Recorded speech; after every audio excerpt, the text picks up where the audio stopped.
Everybody ready? Good? Real good?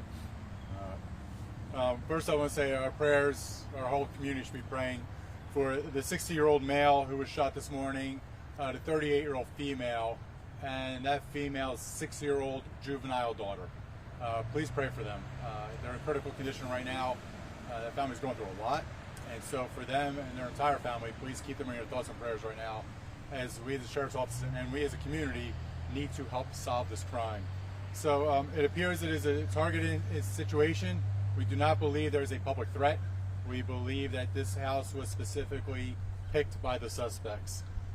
Preliminary information, as I said, this is still preliminary. We're still working this. It just happened early this morning, but we're still getting information that's coming in now.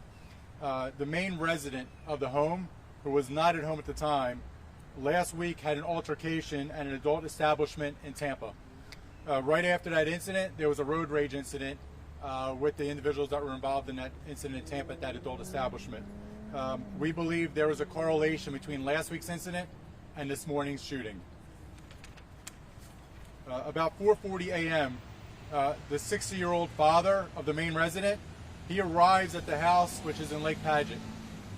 When he arrives at this house around 4:40 a.m., there are 4 suspects outside.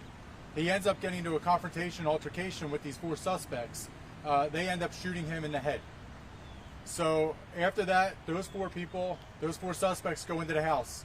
They start screaming, looking for the main residents of the house, the one who was involved in that fight last week in the confrontation at the adult establishment in Tampa.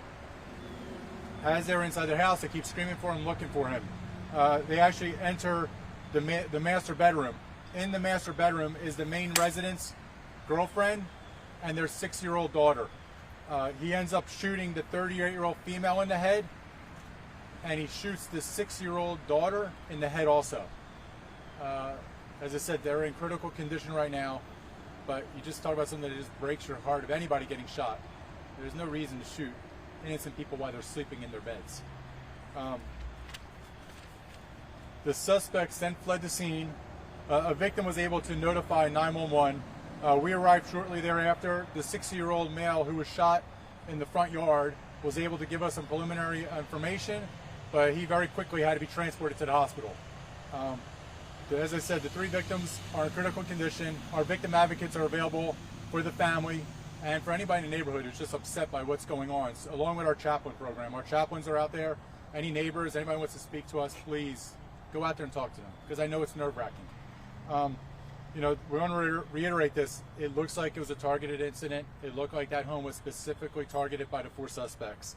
And the one thing we're asking is anybody who has any information, please let us know. Notify the Pasco Sheriff's Office. If there's anybody who has cameras out there, videos, please go back and check those cameras. If you've just been outside walking your dog at a time, something, we need any information we can get. What we want to do is try to apprehend these and speak to these people as quickly as possible, because if they're willing to go in and shoot innocent people, you know, a 6-year-old male and a mother and a 6-year-old daughter while they're sleeping in the bed, who knows what else they're willing to do.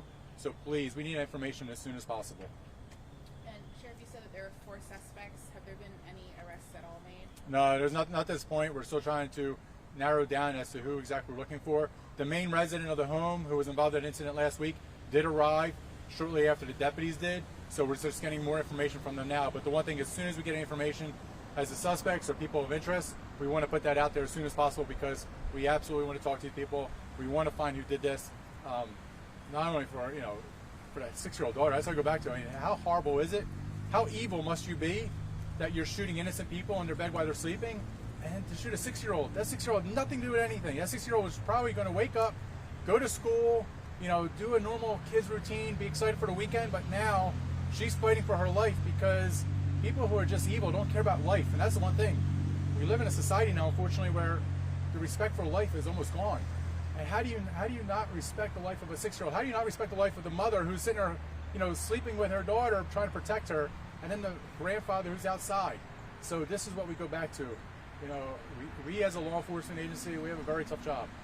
We can't do this without our community. That's why we're asking for any assistance. Anybody who's anything, please let us know, because that family deserves, you know, that these people be held accountable. And those people need to be taken off the street, because if they're willing to do that to them, what other acts of violence are they going to do out there?